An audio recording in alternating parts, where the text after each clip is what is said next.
Shalom saudara terkasih, sangat berbahagia dapat berjumpa dan bersekutu dengan Anda para pendengar. Kita dapat merenungkan isi hati Tuhan dalam Bread of Life audio saat ini. Roma 8 ayat 24, sebab kita diselamatkan dalam pengharapan.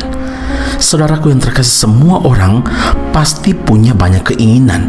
Semua orang pasti punya harapan dalam hidup dia.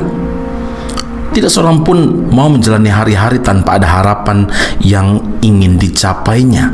Dan jika tanpa pengharapan, maka orang akan menjalani hidupnya dengan tidak bersemangat, dengan asal-asalan saja, atau mungkin juga sangat membosankan hidupnya. Siapakah di antara kita yang tidak ingin menjadi orang yang berhasil, orang yang sukses, orang yang mapan, orang yang stable dalam berbagai macam hal, dan orang yang mempunyai masa depan yang cerah? Tentunya semua orang menginginkan sebuah keberhasilan. Itulah sebabnya kita mulai merancang, kita mulai merencanakan segala sesuatunya sejak awal, sejak dini, agar apa yang kita harapkan itu menjadi kenyataan. Nah, sebagai orang tua, kita pasti memiliki pengharapan yang besar terhadap anak-anak kita supaya mereka berhasil dalam studi, juga dalam karir. Begitu juga bagi yang belum berkawin, yang belum menikah, pasti memiliki harapan-harapan dalam hidupnya, pekerjaan yang stable, yang mapan, punya kendaraan, punya rumah, serta punya pasangan hidup yang sesuai dengan apa yang diinginkan. Itu adalah gambaran pengharapan semua orang selama hidup di dalam dunia. Padahal kita tahu bahwa kehidupan di dalam dunia ini hanya sementara, tidak kekal sifatnya. Maka dari itu saudara, adalah bijaksana bagi kita sebagai orang percaya untuk tidak menggantungkan pengharapan kepada hal-hal yang kelihatan, karena tidak ada satu hal pun yang dapat kita harapkan dan andalkan di dalam dunia ini. Sebab bagaimana orang masih mengharapkan apa yang dilihatnya, tetapi jika kita mengharapkan apa yang tidak kita lihat, kita menantikannya dengan tekun. Lalu kepada siapa kita menaruh pengharapan, saudara? Pengharapan kita hanya satu saja yang dapat menjadi pengharapan yang kekal, yaitu pengharapan di dalam Yesus Kristus. Haleluya. Tuhan Yesus berkata dalam Yohanes 10 ayat 10, "Aku datang supaya mereka mempunyai hidup dan mempunyainya dalam segala kelimpahan." Jadi, jikalau kamu tinggal di dalam Aku, kata Tuhan Yesus, dan firman-Ku tinggal di dalam kamu, mintalah apa saja yang kamu kehendaki dan kamu akan menerimanya.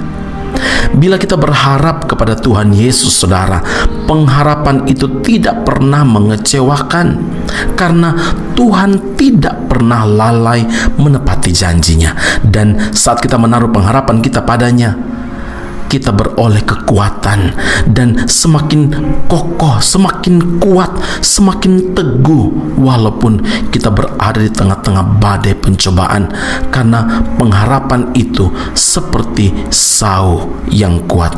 Ibrani 6 ayat yang ke-19, firman Tuhan berkata, pengharapan itu adalah sauh yang kuat dan aman bagi jiwa kita yang telah dilabuhkan sampai ke belakang tabir. Karena itu saudara yang terkasih, jangan pernah sedikit pun melepaskan pengharapan kita kepada Tuhan, karena ada kemuliaan yang Tuhan sediakan bagi saudara dan saya yang tetap berharap hanya kepada Dia. Amin. Mari kita berdoa. Bapa di surga, terima kasih Tuhan Yesus. Firman Allah meneguhkan kami di tengah badai dan cobaan yang kami hadapi. Kami bersyukur karena Tuhan tetap meneguhkan, memberi kekuatan yang baru. Bahkan firman Allah saat ini yang kami dengarkan, yang kami renungkan, Engkau ajar kami untuk tetap memiliki pengharapan di dalam Tuhan. Tuhan, pengharapan kepada Tuhan tidak pernah mengecewakan, dan kami sungguh-sungguh mengalaminya Tuhan. Kalau kami sampai hari ini masih ada sebagaimana kami ada, itu bukti bahwa pengharapan kami di dalam Tuhan selalu terbukti. Engkau berjanji ketika kami tinggal di dalam Tuhan, artinya kami mempercayakan hidup kami kepada Tuhan, dan firman-Mu tinggal di dalam kami, artinya kami benar-benar hidup sesuai dengan firman Allah. Maka Tuhan, janji-Mu pasti tergenapi dalam hidup kami. Apa yang kami kehendaki dan kami minta kepada Tuhan, maka kami akan menerimanya.